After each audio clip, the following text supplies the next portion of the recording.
이 시간 마음과 뜻과 정성을 다하여 우리 하나님께 예배드리겠습니다.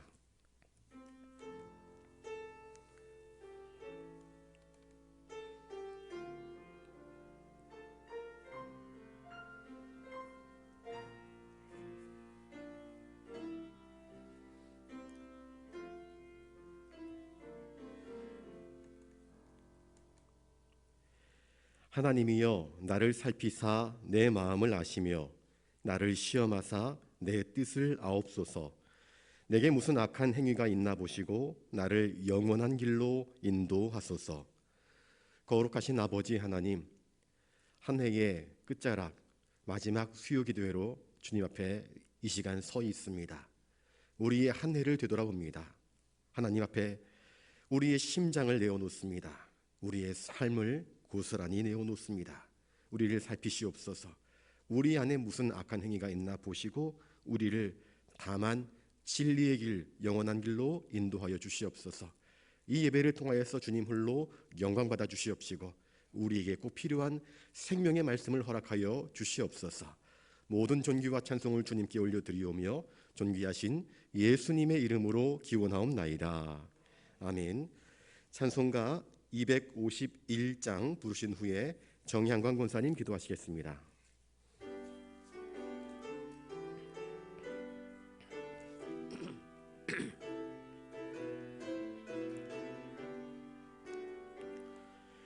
놀랍다 주님의 큰 은혜, 우리의 죄를 속하시려 갈보리 십자가 위에서 어린 양 보혈을 흘렸네. 주의 은혜 우리의 죄를 다 씻었네.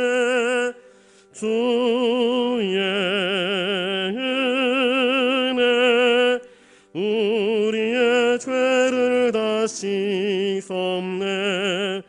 죄악은 성난 파도같이 우리 영혼을 위협하나 헤아릴 수 없는 주 은혜 십자가에서 보이셨네.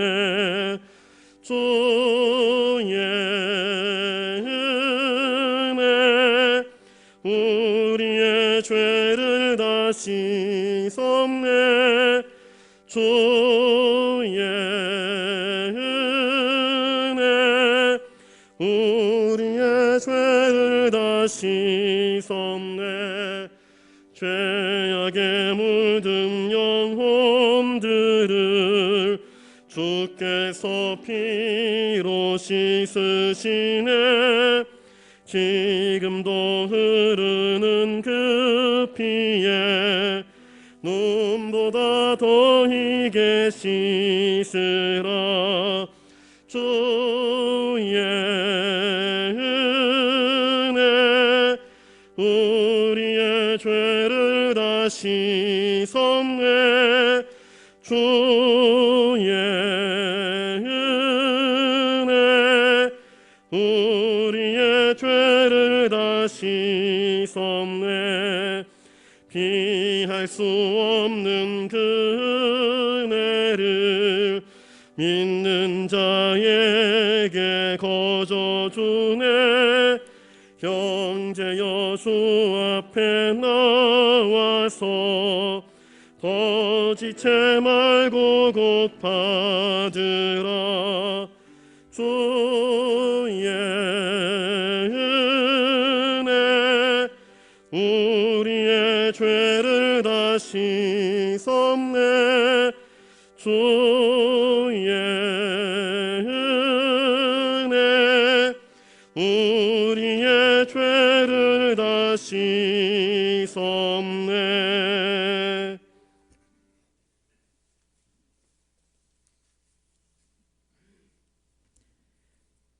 사랑과 은혜의 하나님 아버지, 저희를 구원하시기 위하여 이 땅에 오신 주님, 긍휼히 여기사 하나님의 자녀로 삼아주심을 감사드립니다. 하나님은 나를 돕는 이시며 주께서는 내 생명을 붙들어 주시는 이시니이다. 아멘. 눈동자처럼 우리를 지켜주시고 삶을 인도하여 주시는 하나님 아버지, 언제나 저희들이 주님의 이름을 부르며 주님께 순종한다 하면서도 내가 내 삶의 주인이 되어 살아왔던 여러 모습들을 주님 앞에 내려놓고 회개하오니 용서하여 주옵소서. 우리의 모습이 사람이 보기에나 하나님 보시기에 기뻐하실 만한 올바른 신앙인의 모습이 될 수 있도록 우리를 붙들어 주시고 지켜 주시옵소서. 한 해를 마무리하는 지금 시간에 주님 앞에 우리들이 받았던 사랑과 은혜가 컸음을 깨닫습니다. 하나님, 그 주셨던 복을 기억하며 새해에는 더욱더 큰 힘으로 주님께 충성하며 주의 자녀로 살아가는 우리의 시간들이 되도록 주 하나님 아버지 도와주시옵소서. 주님의 백성된 자로 세상 가운데 승리의 삶을 살아갈 수 있도록 아버지 하나님 우리를 붙들어 주시옵소서. 굳건한 믿음으로 주님을 바라보며 하나님과 동행하며 주님의 자녀로 하나님 앞에 충성으로 나아갈 수 있는 저희의 모습들이 되어지기를 간절히 소망합니다. 하나님, 우리 영락교회 교회 학교를 위하여 기도드립니다. 하나님, 교회 학교 위에 하나님께서 은혜를 더하여 주시고 하나님의 말씀 가운데 굳건한 믿음의 반석에 귀한 자녀들로 성장할 수 있도록 하나님 지켜주시고 보호하여 주시옵소서. 연로한 어르신들을 주님께서 영육간의 강건함으로 지켜주시고 안위를 더하여 주시옵소서. 평안으로 하나님께서 늘 그들의 삶들을 지켜 보호하여 주시기를 간절히 기도드립니다. 하나님, 우리 교회의 여러 지자체 위에도 하나님 함께하여 주셔서 서로 협력하여 주님의 귀한 교회를 세워가는데 함께할 수 있는 우리의 여전도 남선교회가 되도록 주님 함께하여 주시옵소서. 우리 영락교회가 모이기에 힘쓰고 말씀으로 새로워지고 사랑을 나누는 은혜의 영락교회가 되어지기를 간절히 기도드립니다. 하나님 함께하여 주시옵소서. 이 시간 말씀 선포하실 목사님을 강건히 붙들어 주셔서 성령 충만과 은혜 충만의 시간이 되어지기를 간절히 기도드립니다. 언제나 우리를 사랑하여 주시고 우리를 붙들어 주시는 예수님 이름으로 감사 기도드립니다.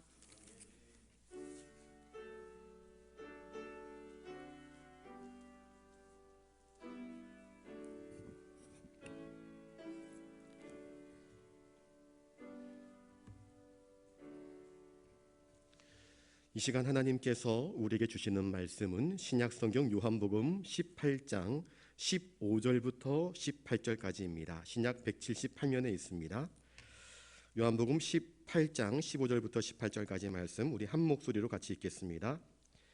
시몬 베드로와 또 다른 제자 한 사람이 예수를 따르니 이 제자는 대제사장과 아는 사람이라 예수와 함께 대제사장의 집들에 들어가고 베드로는 문 밖에 서 있는지라 대제사장을 아는 그 다른 제자가 나가서 문 지키는 여자에게 말하여 베드로를 데리고 들어오니 문 지키는 여종이 베드로에게 말하되 너도 이 사람의 제자 중 하나가 아니냐 하니 그가 말하되 나는 아니라 하고 그때가 추운 고로 종과 아랫사람들이 불을 피우고 서서 쬐니 베드로도 함께 서서 쬐더라. 아멘.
아멘.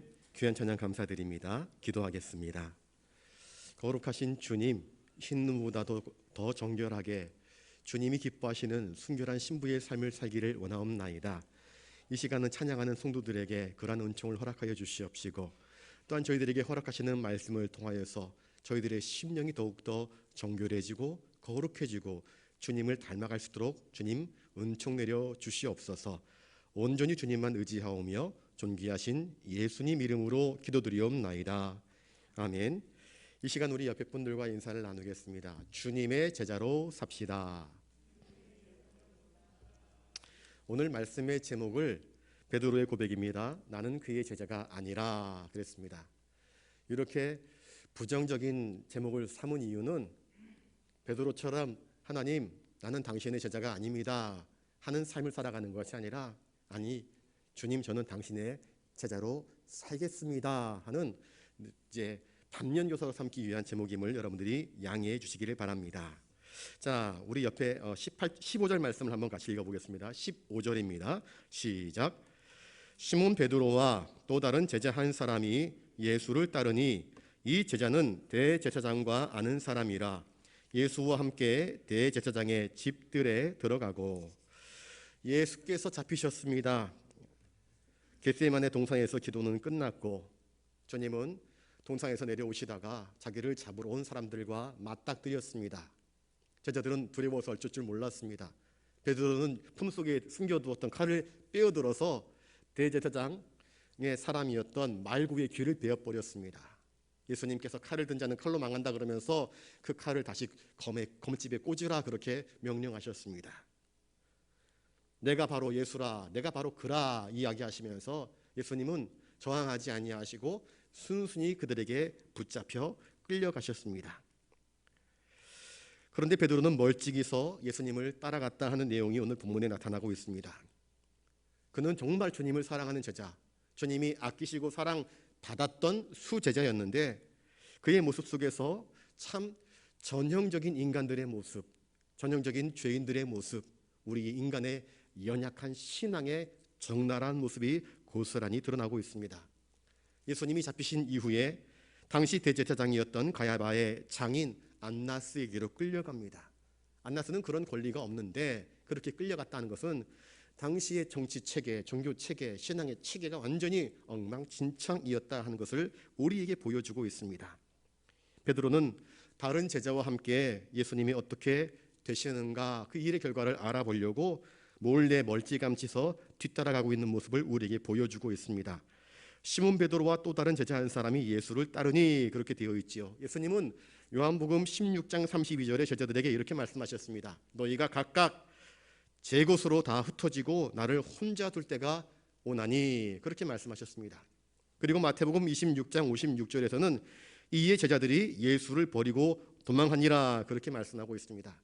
예수님이 마침내 붙잡혀 끌려가시니까 제자들은 당황합니다. 그리고 예수님은 제자들이 도망갈 수 있는 시간을 벌어주지 않습니까? 병정들에게 내 제자들은 건드리지 말라 하지 않습니까? 그러자 한 사람씩 꽁무니를 빼기 시작합니다. 그리고 남아있는 사람이 아무도 없었습니다. 베드로도 처음에는 다른 제자들처럼 도망쳤습니다. 다 도망치니까. 그런데 이내 돌이킵니다. 자기가 고백한 것이 있지 않습니까? 내가 죽을지언정 주님과 함께 죽겠다라고 고백했던 사람이 바로 베드로 아닙니까? 자신이 내뱉은 말이 있고 그래도 나는 사나이인데, 나는 예수님의 사랑받는 제자인데 자기의 자존심이 있습니다.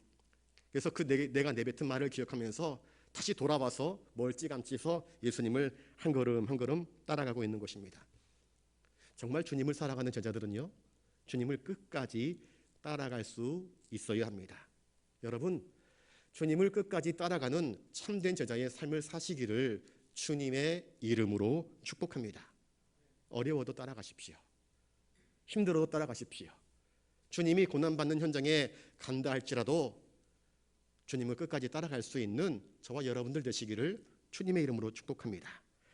다른 한 제자가 예수님을 따랐다 그랬는데 많은 주경학자들은 이 다른 한 사람이 요한복음의 저자 요한이라 그렇게 이야기를 하고 있습니다. 베드로는 이전에 겟세마네 동산에서 내려올 때에 그래서 예수님이 붙잡히실 때에 마치 원수들을 모두 상대할 수 있을 것처럼 칼을 빼들고 휘둘렀던 사람 아니겠습니까? 그런데 이제는 다른 제자들이 다 도망간 상태에서 멀찌감치서 이제 제사장의 집들 안까지 이제 몰래 주님을 뒤따라오는 모습을 우리에게 보여주고 있습니다. 사실 위험한 행동입니다. 그러다가 붙잡히면 예수님처럼 저 안쪽으로 끌려 들어갈지도 모르는 상황이었습니다. 그런데 베드로는 그렇게 할 수밖에 없었습니다. 왜냐하면 주님을 너무나 사랑했기 때문입니다. 무서움이 컸지만 주님을 사랑하는 마음이 아직 그 안에 남아 있었던 까닭입니다. 그리고 주님이 최후의 순간에 뭔가 역전 상황을 펼치시지 않을까 하는 기대감도 있었을 것입니다. 그리고 주님이 어찌 되는지 그 일의 결과를 반드시 보고 싶은 그런 호기심도 있었을 것입니다. 그래서 따라왔습니다. 따라왔는데 멀찍이 따라왔습니다. 기왕에 주님을 따라가시려면 여러분 멀찍이 따라가지 마시고요, 곁에서 따라가는 게 좋습니다. 주님 손잡고 주님 곁에서 주님과 함께. 예수님이 체포되자 다른 많은 제자들은 다 뿔뿔이 도망쳤고 베드로와 요한이라 추정되는 그 두 사람만이 예수님을 따라갔습니다. 어쩌면 이 베드로의 어정쩡한 모습, 주님 곁에서 따르지 못하고 멀찌감치서 쭈뼛쭈뼛거리며 혹시 내가 들키지는 않을까? 나의 신분, 나의 정체, 내가 예수의 제자인 것이 발각되면 나는 어떻게 될까 하는 반쯤은 두려워하면서 반쯤은 기대하면서 반쯤은 일이 어떻게 될까 알아보고 싶은 마음들을 가지고 쫓아가는 모습이 혹시 우리 안에 있지는 않습니까? 예수님은 주교도문에서 이렇게 말씀하셨습니다. 시험에 들지 말게 하옵시고 악에서 구하옵소서 기도해라, 그렇게 가르쳐 주셨습니다. 우리가 시험에 빠지는 상황들이 참 많이 다가옵니다. 그래서 시험에 들지 않게 해달라고 하늘 아버지께 늘 기도하는 삶을 살아라. 기도하는 가운데 깨어 있어서 시험에 들지 않도록 너의 믿음과 너의 마음과 내 생각을 지키라, 그렇게 말씀하고 계시는 것입니다. 이제 16절을 한번 읽어보겠습니다. 16절입니다. 시작. 베드로는 문 밖에 서 있는지라 대제사장을 아는 다른 제자가 나가서 문 지키는 여자에게 말하여 베드로를 데리고 들어오니. 지금 베드로는 예수님에 대한 그 연민, 사랑 때문에 그 충성심이 아직 남아 있어서 문 밖까지는 따라 들어왔지만 그 문 안에는 들어갈 수 없습니다. 문지기들이 있지 않습니까? 자기는 그런 신분이 되지 못합니다. 다른 제자는 대제사장과 친분이 있고 아마 이 문 지키는 여종도 알고 있었던 것 같습니다. 안면이 터 있습니다. 그래서 쉽게 들어갔는데 자기는 들어가지 못합니다. 그런데 먼저 들어갔던 다른 제자 곧 요한이 문지기를 통하여서 저 사람도 들어오게 해달라, 그렇게 부탁을 하여서 베드로가 문 안으로 들어오게 되었던 것입니다. 베드로는 아무튼 예수님을 사랑하는 것만은 분명합니다. 그런데 담대한 사랑은 아니었습니다. 뭔가 조금 부족한, 2% 부족한 그런 모습으로 예수님을 쫓아가는 모습이 있습니다. 아무튼 그래도 베드로는 장합니다. 그래도 예수님이 붙잡혀가는 그 상황 가운데에서 다른 제자들은 다 도망쳤지만 그래도 예수님 곁에 남아 있으려고 했기 때문입니다. 자, 대제사장을 아는 다른 제자가 나가서 문 지키는 여자에게 말하여 베드로를 데리고 들어갔다, 그렇게 말을 하고 있습니다. 들어왔습니다. 이제 베드로는 재판받으시는 주님을 위해서 변호하고 또 증인이 되고 주님이 여러 가지 어려움 당할 때 주님이 하신 일에 대해서 증인으로서 역할을 감당할 수 있을 것입니다. 많은 위증자들, 거짓말하는 사람들이 주님에 대해서 악평을 할 것이 분명하지 않습니까? 그런데 예수님의 참 제자로서 예수님과 함께 먹고 마시고 보고 들었던 그 모든 일들을 가장 적나라하게 증언할 수 있는 사람이 누구입니까? 베드로 아닙니까? 그런데 베드로가 거기까지는 이르지 못합니다. 사복음서 모두에서 심지어 예수님께서 베드로야 오늘 네가 닭 물기 전에 나를 3번 부인할 것이다 말씀하셨는데 그 예언하신 대로 베드로는 예수님을 모른다라고 부인하는 정말 기가 막힌 죄를 범하고 맙니다. 자, 그 일이 17절에 나옵니다. 17절을 읽어보겠습니다. 17절 시작. 문 지키는 여종이 베드로에게 말하되 너도 이 사람의 제자 중 하나가 아니냐 하니 그가 말하되 나는 아니라 하고. 마가복음에서는 베드로가 아랫뜰에 있었다 그렇게 기록하고 있고요. 누가복음은 그가 그 뜰 가운데 앉아 있었다 그렇게 이야기를 하고 있습니다. 그리고 그때 당시 상황으로는 한밤중이었고 숯불이 피워져 있었습니다. 문을 지키는 여종이 안에 먼저 들어갔던 요한이 저 사람도 들어오게 해달라 그랬을 때 그때는 사위가 다 어둑어둑하니까 지금처럼 뭐 등불이 지금처럼 뭐 조명이 밝은 것도 아니고 가롱불이 있는 것도 아니고 그때는 기껏 해봐야 화투불 피우는 것 아니겠습니까? 그러니 얼굴을 제대로 알아볼 수 없습니다. 깜깜한 어둠만 있을 뿐입니다. 그래서 문 지키는 사람이 들어오게 해달라 그러니까 들어갔습니다. 그런데 이제 불빛 가운데 앉아 있으니까 그 불빛을 통하여서 상대방의 얼굴을 알아차릴 수 있는 그 환한 밝기가 되지 않습니까? 베드로는 이 문 안으로 들어가자마자 예상치 못했던 질문을 당합니다. 어쩌면 시험이지요. 그런데 강력한 시험은 아니었습니다. 그저 문을 지키는 여종의 단순한 질문이었습니다. 뭡니까? 너도 이 사람 곧 예수의 제자 중 한 사람이 아니냐? 이게 무슨 어마무시한 말입니까? 어쩌면 말고가 귀를 베었던, 귀가 베어졌던 베드로에 의해서 귀가 베었다가 예수님 붙여줘가지고 다시 귀가 정상이 된 그 말고가 베드로를 봤다고 한다면, 야 이놈아, 너 조금 전에 내 귀를 베었던 그 악적이지? 그러면서 베드로에게 달려들었다고 한다면 베드로가 난처할 수 있었을 터인데, 이 여종은 그저 너도 여기 잡혀온 예수의 제자 중 한 사람이 아니냐라는 그냥 단순한 질문 하나를 던졌을 뿐입니다. 그런데 베드로는 그 질문 앞에서 어떻게 반응을 합니까? 그가 말하되 나는 아니라, 그렇게 이야기를 합니다. 마가복음에서는 이 베드로의 모습을 이렇게 표현하고 있습니다. 베드로가 부인하여 이르되 나는 네가 말하는 것이 무엇인지 알지도 못하고 깨닫지도 못하겠다, 그렇게 이야기합니다. 베드로가 이제 여기 1차 부인인데요, 나중에는 세 번째 부인할 때는요 저주하면서 부인합니다. 맹세하면서 부인합니다. 예수를. 한번 예수를 내가 모른다 이야기하게 되면요 점점 그 강도가 세질 수밖에 없습니다. 커질 수밖에 없습니다. 또 맞다 그러니까 아니야 아니라니까, 맞다니까 아니라고, 맞잖아, 내 이름을 걸고 맹세하면서 저주하면서 부인하는 상황까지 이르게 되는 것 아니겠습니까? 예수님은 지금 붙잡혀 있습니다. 어떤 수욕을 당하는지 모릅니다. 그런데 그 상황 속에서 혹시나 내가 예수의 제자라는 것이 들통나게 되면 어찌 될지 몰라서 이제 이 여종 앞에서 부끄러운 고백을 하는 것입니다. 나는 아니야.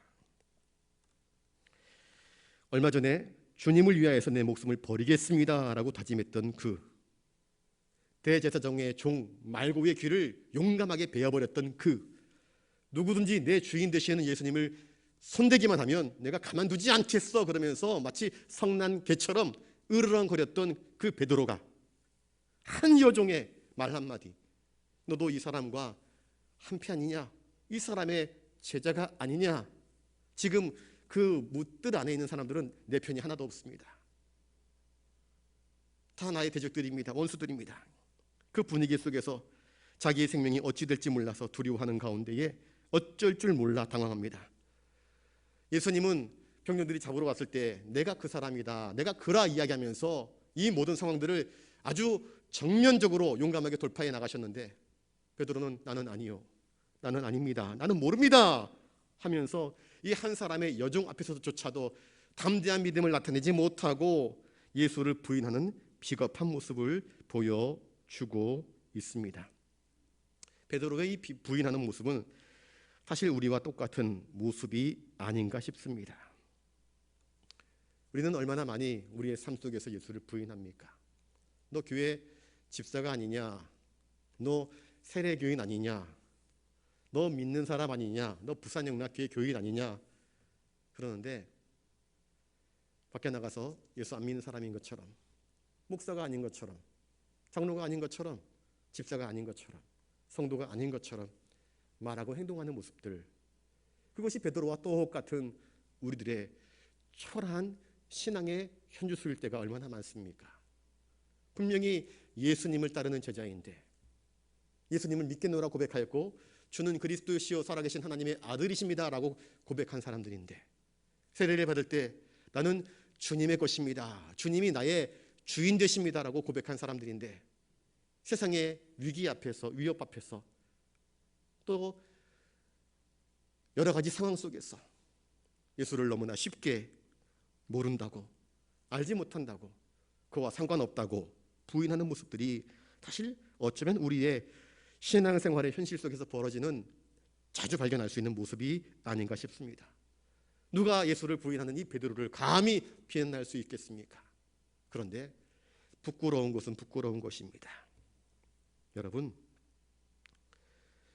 베드로는 예수님을 부인했습니다. 베드로는 어떤 큰 능력의 사람이 아닙니다. 어떤 특별한 사람이 아닙니다. 그도 우리와 똑같은 사람입니다. 예수님의 특별한 사랑을 받았습니다. 변화산에 올라갈 때에요, 베드로, 야고보, 요한을 데리고 올라가셨습니다. 겟세마네 동산에 올라가실 때도 주님은 베드로, 야고보, 요한을 데리고 올라가셔서 베드로야, 3명의 제자들을 놓고 나를 위해서 좀 기도해다고 그랬습니다. 다른 12명의 제자들보다 특별한 사랑을 받았던 제자들 아니겠습니까? 베드로는 예수님의 수제자, 첫 번째 제자, 우두머리 제자 아니겠습니까? 그 특별한 사랑을 받은 그가 주님을 모릅니다 라고 부인한 것입니다. 얼마나 부끄러웠을까요? 얼마나 창피했을까요? 마지막 세 번째 모른다 이야기할 때 저 뜰 안에서 고초를 당하시던 주님과 눈이 딱 마주칩니다. 주님과 눈이 딱 마주치는 그 순간 너무 부끄러워서, 너무 창피해서 밖으로 뛰쳐나가서 대성통곡하면서 웁니다. 난 못된 놈이라고. 그때 닭이 울지 않습니까? 나는 못된 놈이라고. 나는 사악한 놈이라고. 나는 나의 구주이신, 나의 주님이신 주님을 배신한 놈이라고 자책하며 자학하기 시작합니다. 더 이상 주님을 뵐 낯이 없습니다. 그래서 도망치듯 나는 고기나 잡으러 가겠다, 그렇게 달아난 것 아니겠습니까? 그런데 그런 그를 주님은 찾아오시죠. 다시 찾아오셔서 말씀하시고, 찾아오셔서 위로하시고, 찾아오셔서 다시 사명을 주시고, 찾아오셔서 그의 이름을 부르시고 소명하시지 않습니까? 얼마나 놀라운 주님의 사랑입니까? 참 감사한 것은 가룟 유다는 주님을 배신하고 스스로 목숨을 끊어버리고 말았지만, 베드로는 다시 찾아오셔서 자기를 부르시는 주님의 그 부르심 앞에서 자신의 죄를 고백하면서 내가 주님을 사랑합니다 고백하면서 주님 맡기신 사명을 더 충성스럽게 감당할 수 있는 진짜 제자가 된 것입니다. 여러분, 우리도 베드로처럼 연약함을 보일 때가 있습니다. 그런데 주님은 찾아오십니다. 찾아오셔서 물으십니다. 베드로야, 네가 나를 사랑하느냐? 물으시는 것처럼 우리에게 물으시는 것입니다. 네가 나를 사랑하느냐? 내가 참 너의 구세주가 맞느냐? 네가 정말로 나를 사랑하느냐? 주님은 물으시고 또 물으십니다. 베드로의 이 부인은 독이 되지 않고 나중에 약이 됩니다. 약이 되게 하신 것이 바로 주님의 은혜입니다. 그의 부끄러운 모습을 보여주시면서 예수님을 온전히 신뢰하지 못할 때에 우리의 단지 맹세와 단지 서약과 단지 혈기에 의해서 예수님을 따라갈 수 있는 것이 아니라, 우리가 예수님을 따라갈 수 있는 것은 오직 믿음과 주님의 은혜밖에는 다른 길이 없음을 그는 확실히 깨닫게 되는 것입니다. 성령의 내주하심과 성령의 인도하심과 성령의 함께하심이 있지 않는 한 우리 한 인간은 그저 초라한, 연약한, 나무 작대기 하나만도 못한 연약한 인간임을 깨닫게 되는 것 아니겠습니까? 베드로는 가장 먼저 주는 그리스도시요 살아계신 하나님의 아들이십니다라고 고백했던 사람입니다. 그런데 그 베드로가 주님을 부인한 것 아니겠습니까? 큰 사랑받았는데 크게 부인했으니 얼마나 창피합니까? 예수님은 우리에게 이렇게 말씀하십니다. 시험에 들지 않도록 깨어서 기도해라 말씀하십니다. 우리 믿음의 사람들, 목사든 장로든 그 누구든 우리는 기도해야 됩니다. 기도하지 않으면은요, 자꾸 사탄 마귀가 우리를 유혹합니다. 우리를 시험합니다. 그러니 이 여종 한마디에 베드로가 자랑했던 그의 신앙이 그냥 깨진 유리조각처럼 산산이 부서져 버리는 그런 아픔을 경험하지 않습니까? 자, 18절 말씀을 같이 한번 읽어보겠습니다. 18절입니다. 시작. 그때가 추운 고로 종과 아랫사람들이 불을 피우고 서서 쬐니 베드로도 함께 서서 쬐더라. 예수님이 이 6월절에 어린 양으로 오셨다라는 것을 우리가 알고 있습니다. 6월절은 양력으로 한 3월, 4월경입니다. 유대의 6월절, 그 3, 4월은 낮은 그나마 괜찮은데 밤이 되면은요 온도가 급 강화합니다. 그래서 많이 춥습니다. 그래서 그러한 추위를 버텨내기 위해서, 또 예루살렘은 약 700m, 800m 산악지대, 고지대에 있습니다. 그 산은 더 빨리 춥지 않습니까? 고지대에 있었기 때문에 낮의 기온보다 밤의 기온이 훨씬 많이 떨어집니다. 그래서 그들은 불을 피워놓고 있었습니다. 그리고 밝게 하기 위해서 불을 피워놓기도 했었을 것입니다. 대제사장의 안뜰까지 들어간 베드로는 예수님이 어떻게 신문을 당하시는지, 그리고 그 일의 결과가 어떻게 되는지 알아보려고 주위 사람들의 기색을 피하고 숨기면서 이렇게 어깨를 웅크리고 얼굴을 또 가리우고 자기를 감출 수 있으면 최대한 감춘 채 그 안에서 머뭇거리고 있었을 것입니다. 사람들은 밤이 추워서 그 안에 불을 피워 놓았습니다. 거기 안에 들어있는 사람들은 예수님이 지금 급하게 한밤중에 잡혀왔기 때문에 예수님이 어떻게 잡혀왔는지 그 예수님에 대해서 좋게 말하는 사람보다 비난하고 정죄하는 사람들이 많았습니다. 왜? 대제사장의 장인이었던 그 안나스의 집에 들어갔으니까 그 안나스의 밑에 있는 사람들 다 안나스의 편이 되지 예수님 편인 사람은 거의 없을 것 아니겠습니까? 그 안나스의 사람들, 안나스의 종들, 그 아랫 사람들이 저 예수라는 작자 때문에 우리가 이 아닌 밤중에 말이야 지금 깨어서 불침번 노릇하고 있고 힘들다 그러면서 저 예수가 도대체 뭐냐고 그러면서 온갖 좋지 못한 악담들을 아마 퍼붓고 있었을 것입니다. 그들은 예수님이 얼마나 의인이신지, 얼마나 거룩한 분이신지, 얼마나 선한 일들을 많이 하셨는지 관심이 없습니다. 그저 내 추운 것, 내 힘든 것, 그것밖에 관심이 없습니다. 그래서 그들의 관심사는 지금 이 피어오른 모닥불에 손을 녹이는 것, 몸을 녹이는 것, 그것이 그들의 최고의 관심사였습니다. 그래서 어떻게든 좀 버티고 앉아서 꾸벅꾸벅 졸고 싶어하는 것이었습니다. 베드로가 그 사이에 있었습니다. 사람들이 하는 소리를 들었을 것입니다. 뒤 예수가 뭐야? 어디서 굴러먹다 온 개벽다구야? 그러면서 사람들이 욕하고 저주하는 소리를 들었을 터인데 베드로는 아무 말도 하지 못합니다. 그 자리에서 주님을 위한 증인, 너희들 지금 무슨 그따위 소리를 하느냐? 무슨 망발을 하느냐? 너희들이 예수를 제대로 아느냐? 그러면서 예수님의 증인 노릇을 얼마든지 할 수 있었는데 그렇게 하지 못합니다. 두려움으로 인해서, 내가 예수의 사람이 들통나는 것이 두려워서 그저 그들 곁에서 그들이 비난을 고스란히 들으면서 고개를 끄덕끄덕거리면서 그 피어오른 불에 어느 손발을 녹이고 있는 모습을 보여주고 있습니다.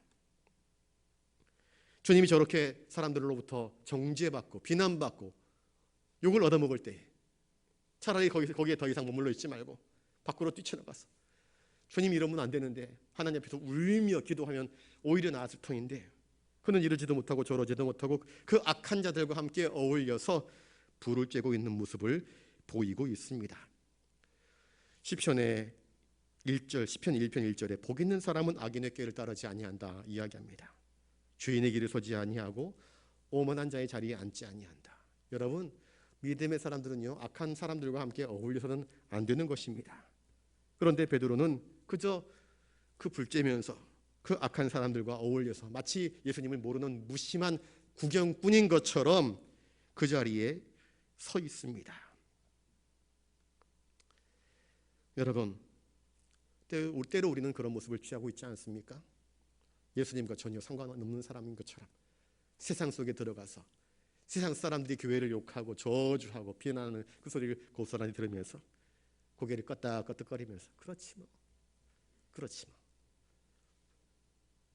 예수의 증인이 되지 못하고 예수를 비난하는 일에 어쩌면 우리도 고개를 끄덕거리며 동조하는 모습으로 세상이라는 불을 쬐면서 그렇게 세상의 소금과 빛의 역할을 감당하는 것이 아니라 세상의 저주 소리에 함께 동조하는 이 어리석은 베드로의 모습을 취할 때가 혹시 우리 안에 있지는 않습니까?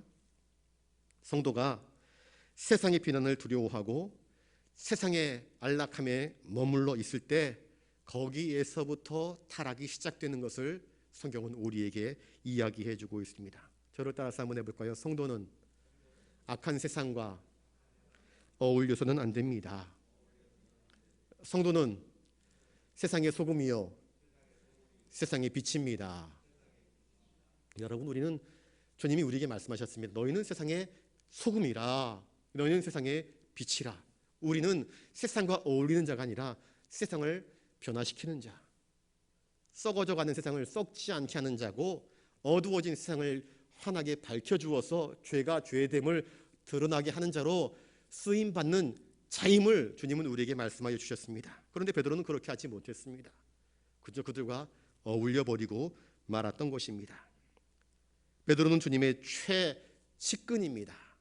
그는 나름대로 소신과 강단이 있었습니다. 그런데 지금 이 순간에 한 여종의 질문 앞에서 그는 정말 연약한, 어린아이만도 못한 그런 신앙의 실패자의 모습을 우리에게 보여주고 있습니다.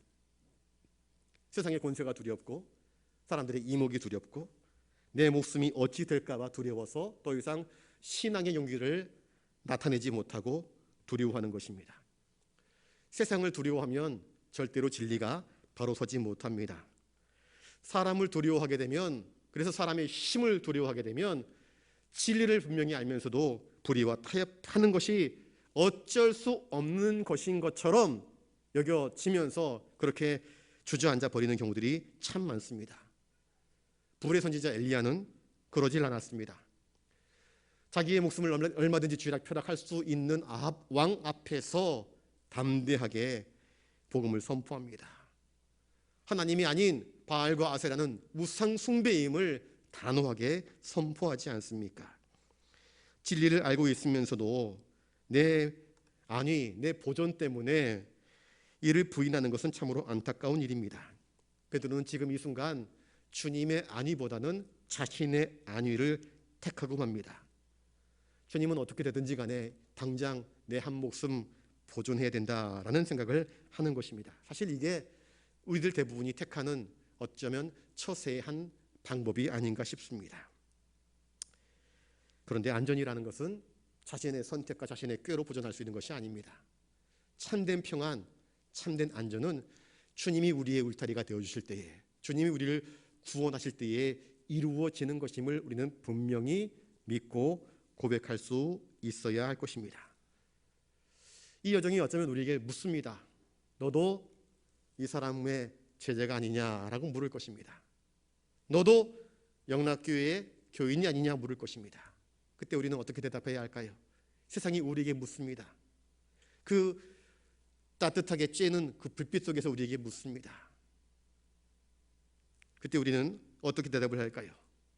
이 어리석고 연약했던 베드로처럼 난 아니요, 난 몰라요, 난 관계없어요, 난 교회랑 아무런 상관이 없어요, 난 예수님의 제자가 아니에요 하며 그들과 함께 고개를 끄덕거리며 예수님을 정죄하고 비난할 것인가? 아니면 아니요, 당신들은 잘못 알고 있어, 주는 그리스도시요 살아계신 하나님의 아들이십니다 라고 하면서 구세주를 나의 주로 인정하고 고백하며 주님께 찬송과 영광을 돌릴 수 있는 그런 믿음의 담대함이 있는지 오늘 나 자신에게 물어보실 수 있기를 바랍니다. 그리고 분명하게 주님은 나의 영원한 구세주이십니다 라고 고백하면서 세상이 누구라 이야기하든 나는 주님의 제자입니다 담대히 선포하면서 나아갈 수 있는 믿음의 복된 성도들이 되시기를 주님의 이름으로 축복합니다. 기도하겠습니다. 거룩하신 주님, 우리도 때로는 베드로처럼 나는 그의 제자가 아니라 말할 때가 너무나 많았습니다. 예수님을 부끄러워했고 교회를 부끄러워했습니다. 우리의 신앙을 아닌 것처럼 위장한 채 카멜레온처럼 색깔을 바꾸며 세상과 동화되어져 버린 모습을 보일 때가 너무나 많았습니다. 오늘도 한 여종의 질문이 우리의 귀에 쟁쟁하게 울립니다. 너도 이 사람의 제자가 아니냐라는 이 질문 앞에서 우리가 어떻게 대답해야 할지를 알게 하여 주시옵소서. 세상을 두려워하면서 당장의 나의 안위를 위하여서 나는 그 사람을 모르고 나는 아니라 대답하는 자가 아니라 세상의 위협에도 나의 안위에도 그런 것들에 넘어가지 아니하고 담대하게 주님은 나의 구세주이시요 나의 구원자이심을 고백할 수 있는 믿음의 제자된 삶을 살아갈 수 있도록 주님 우리의 믿음을 강하게 하여 주시옵소서. 우리에게 믿음 위에 믿음을 더하여 주시옵소서. 감사를 드리오며 존귀하신 예수님 이름으로 기도드리옵나이다. 아멘. 찬송가 252장 찬양하시겠습니다.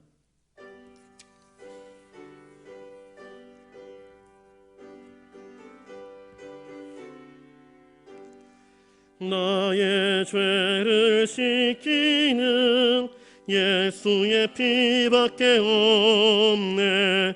다시 정케하기도 예수의 피밖에 없네.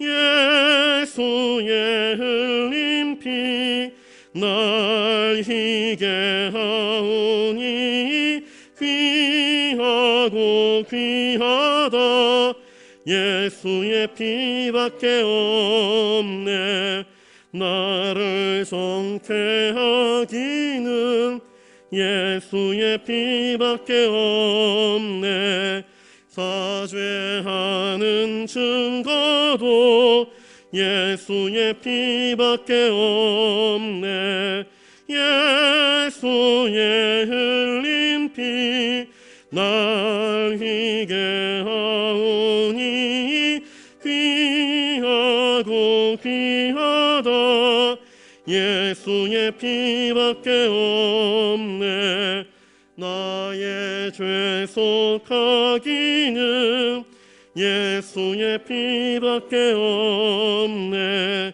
나는 공로 없으니 예수의 피밖에 없네 예수의 흘린 피 날 희게 하오니 귀하고 귀하다 예수의 피밖에 없네 평안함과 소망은 예수의 피밖에 없네 나의 의는 이것뿐 예수의 피밖에 없네 예수의 흘린 피 날 희게 하오니 귀하고 귀하다 예수의 피밖에 없네 영원토록 내 할 말 예수의 피밖에 없네 나의 찬미 제목은 예수의 피밖에 없네 예수의 흘린 피 날 희게 하오니 귀하고 귀하다 예수의 피밖에 없네. 이 시간 기도할 때에 주님이 우리를 부르시는 그 음성을 들으실 수 있기를 바랍니다. 너는 누구냐? 이 여종의 질문 속에서 우리는 주님이 우리를 부르시는 음성을 들을 수 있어야 됩니다. 주님, 나는 누구입니까? 나는 누구로 살아가야 합니까? 주님은 우리를 제자로 그리스도인으로 하나님의 자녀로 부르셨는데 세상에서 나는 어떤 존재로 살아가고 있는가? 지금 이 순간 나는 어떤 선택을 하며 어떤 존재로 살아가기를 다짐하는가? 나는 어떤 고백을 하고 있는가? 주님, 주님의 제자로 살게 해 주십시오. 주님의 뜻대로 살게 하여 주시옵소서. 주님이 기뻐하시는 그 길을 걸어가게 해 주십시오. 나의 욕망, 나의 편함, 나의 안위를 생각하는 것이 아니라 주님이 기뻐하시는 그 뜻을 쫓아서 주님께 영광 돌려드리는 거룩한 선택을 하는 믿음의 사람으로 쓰임받게 해달라고 기도하실 수 있기를 바랍니다. 이제 한 해를 돌아봅니다. 이제 며칠 안 남았잖아요. 오늘이 28일이죠. 29, 30, 31일 3일 남았네요. 올 한 해 내가 주님 앞에 고백해야 할 나의 허물과 죄는 없는가? 주님 앞에 우리의 허물과 죄를 고백하실 수 있었으면 좋겠습니다. 또 주님은 우리에게 사람과의 관계를 형통하게 하라 그랬는데 혹시 사람 앞에서 내 아내에게, 내 남편에게 내가 잘못한 것은 없는가? 그에게 미안하다, 용서를 구해야 할 제목들은 없는가 돌아보실 수 있기를 바랍니다. 한 해를 마무리하면서 또 새해를 시작하면서 우리의 모든 죄와 허물들이 하나님으로부터 용서받고 사람으로부터 용서받고 그래서 참된 평안을 누릴 수 있는 그런 은혜가 있었으면 참 좋겠습니다. 이런 것들을 기억하면서 우리 시간 기도할 수 있기를 바라고요. 최근에 코로나 확진자가 굉장히 많이 늘어나고 있습니다. 지금 세계 정치, 경제 여러 가지가 말세의 지표를 보여주고 있습니다. 여러분, 그래서 주님이 말씀하시지 않습니까? 시험에 들지 않게 끼어 기도해야 된다. 우리가 시험에 들지 않게 끼어 기도하지 않으면 참 내일을 예측할 수 없는 예측 불허의 시대를 우리가 살아가고 있습니다. 우리 그리스도인들 이 시간 수기도로 나와 있는 저와 여러분들은 기도해야 됩니다. 기도해야 이 어려운 때를 넉넉히 이길 수 있는 것입니다.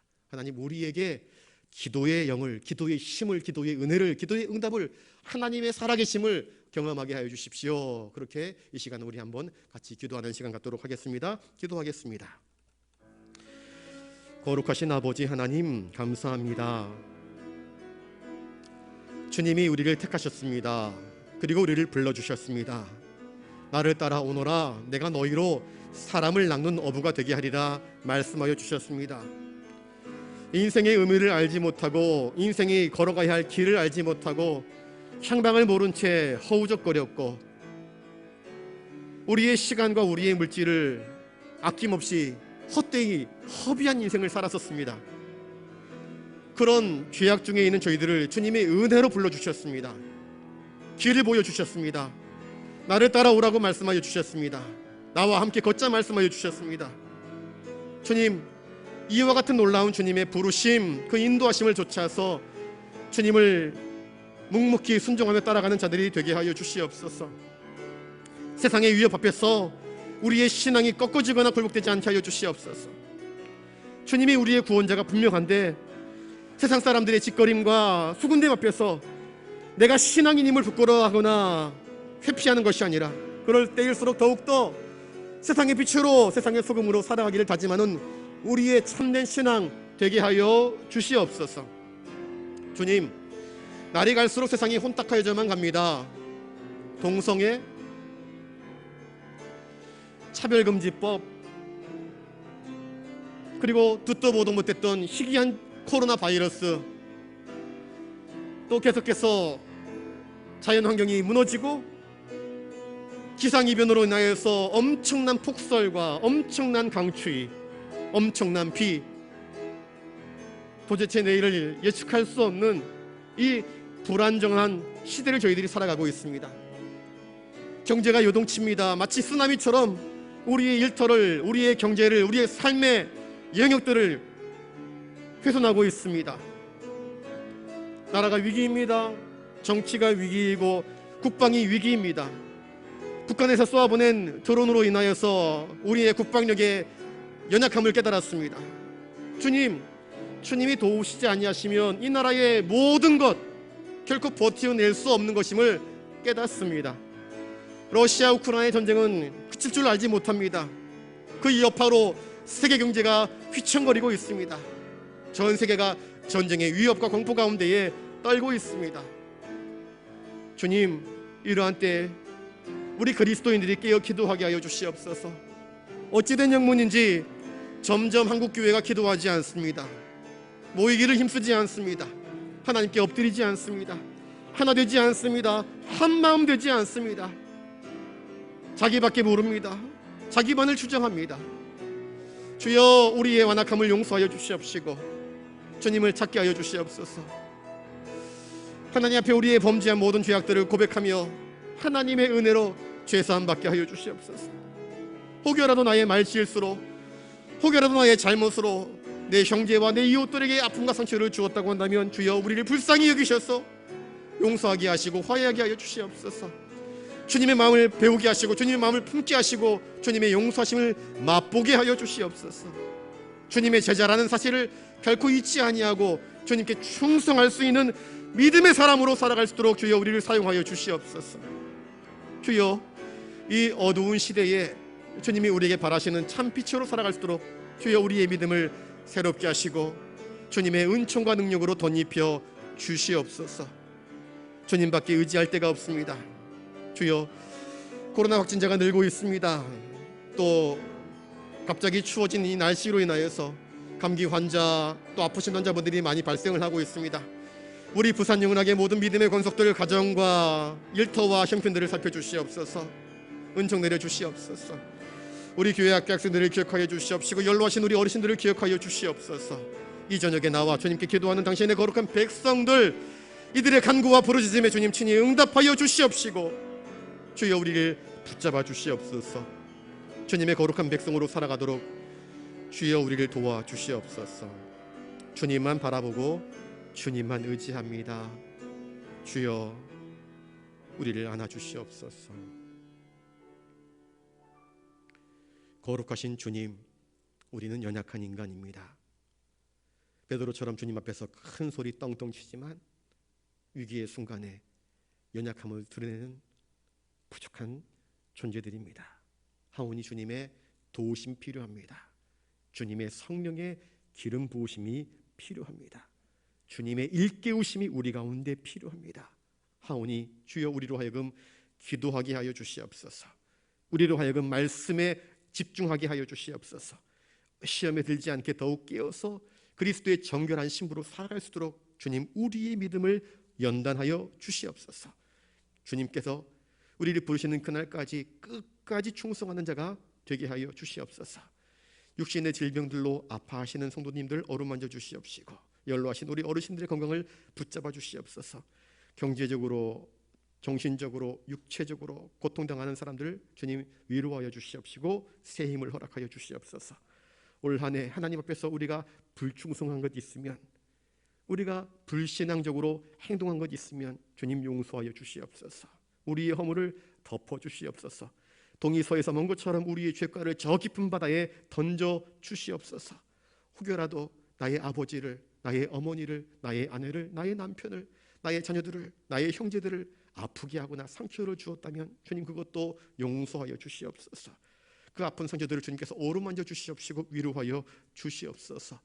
주님 우리가 서로 사랑으로 하나 되게 하여 주시옵소서. 그래서 주님이 기뻐하시는 참 뜻을 이루어가는 진정한 그리스도인의 사랑과 우정과 믿음을 나타낼 수 있도록 주님 우리들 한 사람 한 사람 위에 역사하여 주시옵소서. 세계 정치, 경제, 이 나라의 국방과 안위, 하나님 어느 것 하나 온전한 것이 없습니다. 휘청거리고 있습니다. 주님 역사하시고 섭리하여 주시옵소서. 한국교회를 붙드시고 세계 선교의 현장을 붙들어 주시옵소서. 저 러시아 우크라이나 전쟁에 속히 멈추게 하여 주시옵시고 공산 진영에 있는 악한 자들, 그 악한 계획들이 속히 다 무너지게 하여 주시옵소서. 주님의 은혜만을 구합니다. 이 저녁에 여러 가지 기도의 제목들을 가지고 나와 하나님의 은혜를 구하는 당신의 거룩한 백성들의 간절한 부르짖음, 아픈 상처들 주님 아시오니 싸매시고 들으시고 응답하시고 새 힘을 허락하여 주시옵소서. 온전히 주님만 의지하옵고 존귀하신 예수님 이름으로 기도드리옵나이다. 아멘. 이제는 우리 구주 예수 그리스도의 은혜와 하늘 아버지의 놀라우신 사랑하심과 성령님의 감동감화 역사 교통하심이 나는 제자가 아니라 하는 베드로가 아니라 주님, 내가 주님을 사랑합니다 고백하며 진정으로 주님께 충성하며 주님이 기뻐하시는 삶을 살기로 다짐하는 사랑하는 부산 영락교회 모든 믿음의 권속들 머리머리 위에 이제로부터 영원토록 함께하옵시기를 간절히 축원하옵나이다. 아멘.